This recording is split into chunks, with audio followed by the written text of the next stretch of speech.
안녕하세요. 복지 소식입니다. 오늘은 국회 예산처의 기초연금수급자 선정 방법에 대해 쉽게 설명해 드리려고 합니다. 국회 예산처가 최근에 발표한 분석 보고서를 보면 수도권 중소도시에 사는 사람들은 대도시보다 높은 주거비를 부담하면서도 기초연금수급에 영향을 미치는 기본 공제액이 낮게 책정되어 있다고 지적했습니다. 현재는 2023년 기준으로 만 65세 이상 어르신들 중 소득 인정액을 기준으로 하위 70%에 해당하는 사람들에게 기초연금을 지급하고 있습니다. 이때 소득 인정액은 어느 정도의 소득과 재산을 가진 사람에게 기초연금을 지급할지를 결정하는 데 사용됩니다. 그런데 문제는 재산의 소득 환산액 중에서도 지역별로 역차별이 발생하고 있다는 것입니다. 예를 들어 중소도시로 분류된 몇몇 지역의 경우 대도시와 비교해서 주택 가격이 높아서 기초연금 수급 대상에서 제외될 수 있는 상황이 생깁니다. 이러한 문제점을 개선하기 위해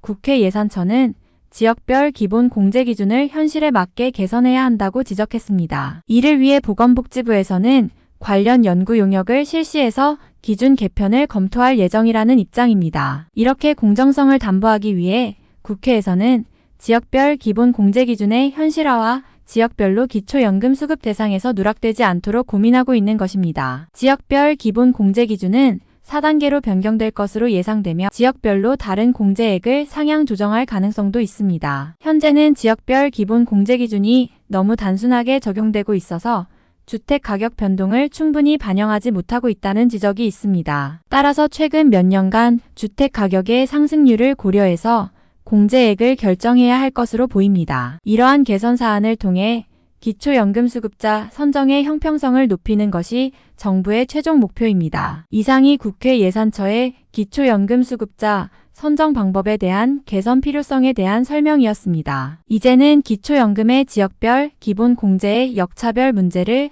설명드리고 다른 문제점들도 정리해 보려고 합니다. 먼저 첫째로 집을 소유한 사람이 전세 사는 사람보다 기초연금에 유리한 상황이 있습니다. 예를 들어 시가가 5억 원이지만 공시가가 3억 원인 아파트를 소유한 사람과 전세로 4억 원 아파트에 사는 사람을 비교해보면 집을 소유한 사람은 기초연금 계산 시 일반 재산이 공시가 3억 원으로 반영되지만 전세 사는 사람은 4억 원, 전세 보증금의 기본 공제 5%를 차감하면 3억 8천만 원이 반영됩니다. 집을 소유한 사람은 시가가 아닌 공시가를 기준으로 반영되므로 30에서 40% 기본 공제 효과가 있지만 전세 사는 사람은 보증금의 기본 공제만을 적용하므로 분리된 반영이 됩니다. 두 번째로 금융재산의 기본 공제가 매우 낮습니다. 앞서 설명한 것처럼 부동산, 자동차, 분양권 등의 일반 재산은 기본 공제를 최대 1억 3,500만 원까지 받을 수 있으며 비공제 금액을 상향 조정할 것을 검토하고 있는 상황입니다. 하지만 예금, 적금, 보험, 주식 등을 모두 합한 금융재산에서는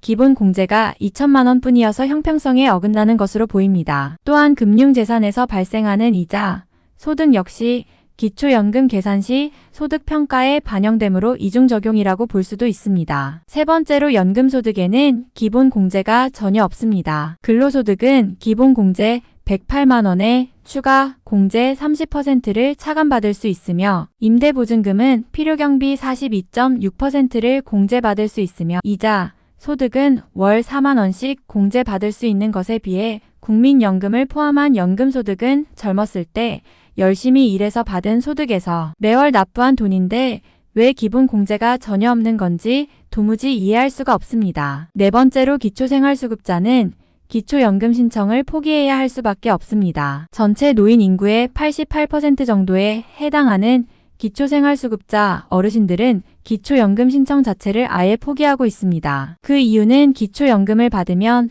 100% 소득 평가에 반영되어 생계급여에서 기초연금을 받은 만큼 바로 감액되기 때문입니다. 따라서 어려운 분들께 더 많은 지원을 하는 선택적 복지를 추진하고 있는 윤석열 정부에서 반드시 이 문제를 해결해야 할 주요 과제라고 할 수 있습니다. 기초연금이 안고 있는 기본적인 문제점을 보완하기 위해 상식이 통하는 세상이 되기를 바라며 어르신들의 행복한 인생을 응원하겠습니다. 다음 시간에 더 좋은 정보로 찾아뵙겠습니다. 복지 소식이었습니다.